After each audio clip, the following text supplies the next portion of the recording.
Patch 26.7 full preview. Shyana. We're still working on a larger set of changes for Shyana, but they haven't been finalized yet.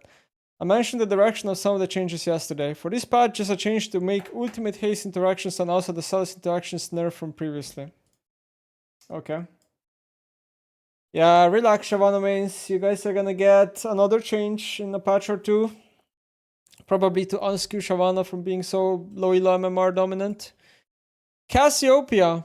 Buffs the two areas that Cassiopeia thrives in. Her initial mana pool for early all-ins when she attacks with Q, her maxed E to reinforce her sustained DPS identity.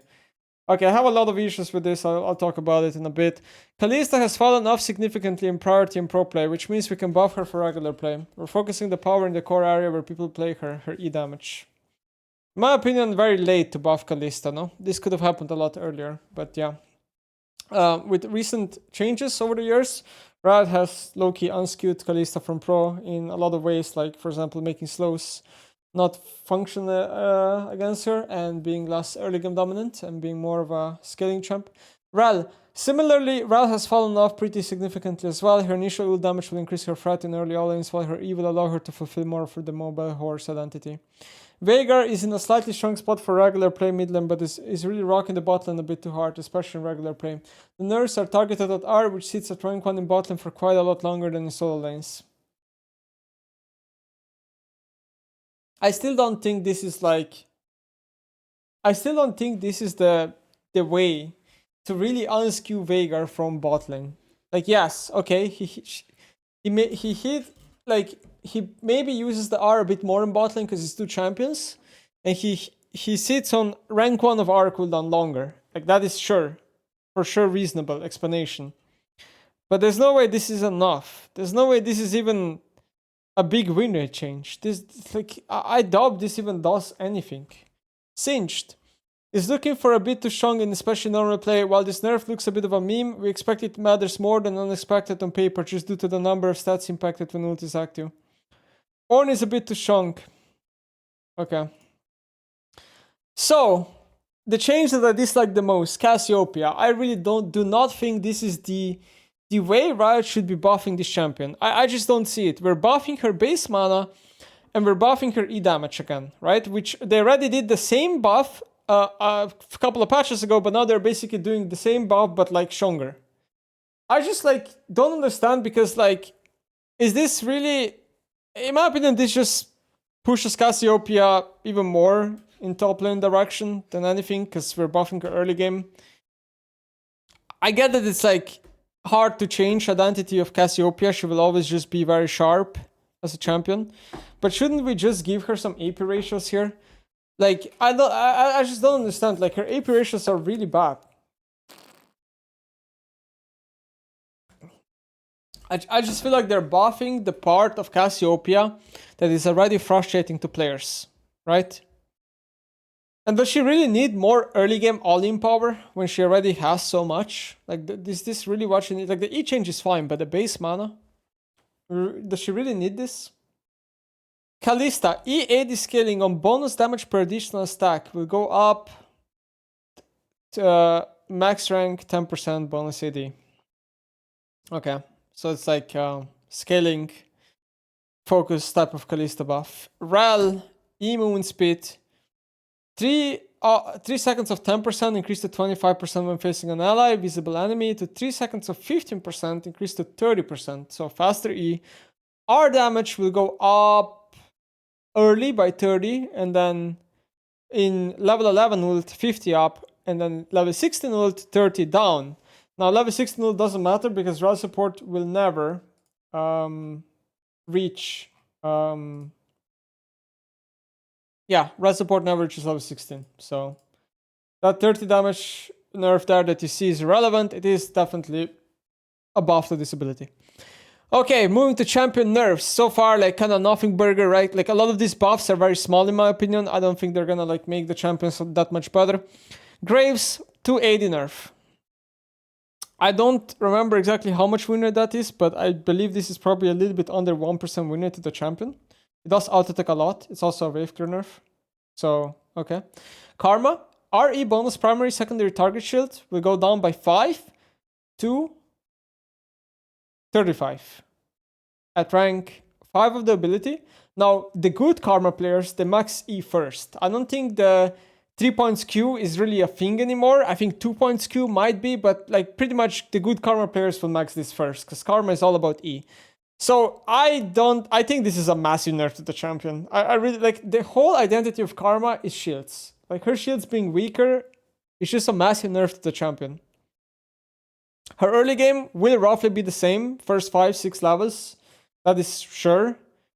Now you could argue that in late game, there are some spots where the shield doesn't get killed, right? You could argue that, right? When she does the RE with a lot of enchanter items, maybe you don't actually overkill the shield. But I still think this is a massive, massive nerf to Karma, and I honestly think she will fall off slowly. Nami will get a W bounce modifier nerfed here by minus 20%, but a better AP ratio, so I believe this is a nerf pretty much through early and mid game. Even late game, it's probably a nerf unless you build a lot of AP, which you don't normally on support.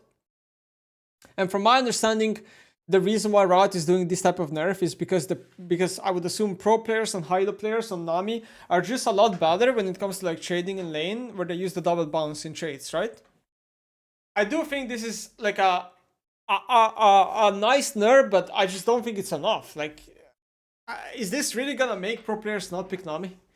Is this really gonna make Nami not be 52% winner in solo queue across all ranks? I mean, I just doubt it. To me, this just seems like a small nerf. Ornn, brittle trigger damage goes down by 1% and then 2% max HP target, which I think is a good way to nerf Ornn. Now, Ornn should not lose too much damage because then the champion would become insanely boring to play. And he won't be able to do anything. Like, tanks do need to do damage. They do need to have base damage. I do think that if you're nerfing Ornn right now, you are probably nerfing his damage rather than tankiness. The whole identity of the champion should still be about crafting items and being a tank, after all, not a assassin, right?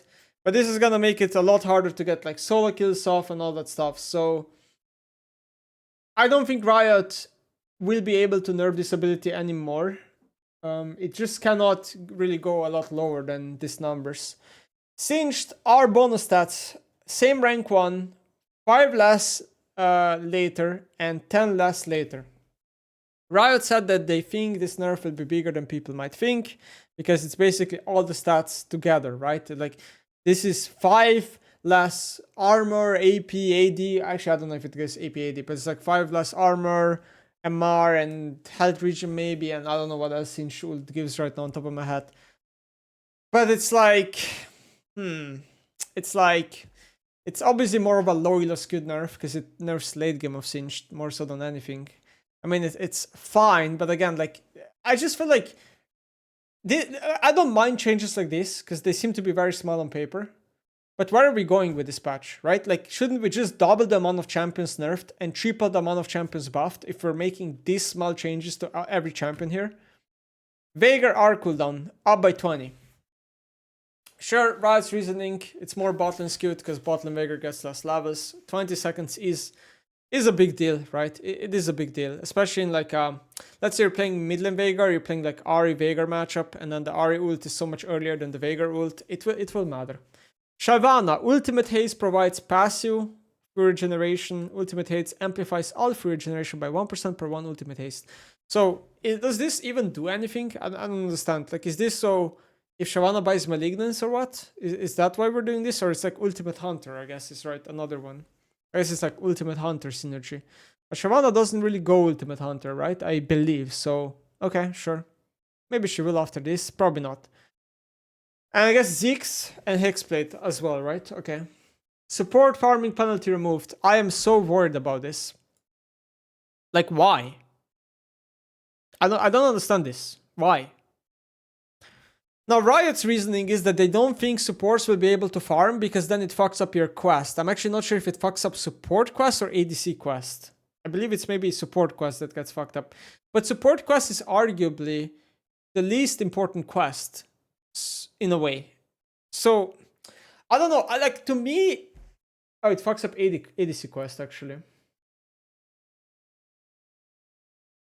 I'm just wondering if there's some sort of strategy that's gonna come up where you maybe just make ADC farm for 10 minutes for the quest and then you stop farming on ADC for the rest of the game and you go support the gold. I don't know. I'm just thinking, like, this is worrying. Now, if Riot knows what they're doing and some sort of a strategy doesn't come up, then fine. But do we really need to risk it? You know what I mean? Do we really need to risk it? What I would do, if I'm in Riot shoes, what I would personally do is I would make it so the penalty is there for 15 or 20 minutes of the game.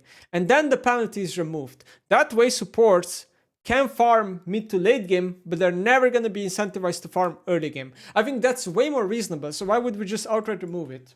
Is what I don't understand. But maybe Riot has it all covered and maybe there's no strategy that comes up and all is fine. I don't know. Time will tell. Anyway, nothing burger patch, right? These changes are so placebo heavy that I on a lot of these champions, they won't even break plus or minus 1% win rate. It's like a patch isn't even happening. I don't mind small patches, but when my patch notes are 10 pages long and I come out thinking nothing changed, it's a waste of time. I think this patch is way too small. I don't know. Like, as a player, I just don't understand.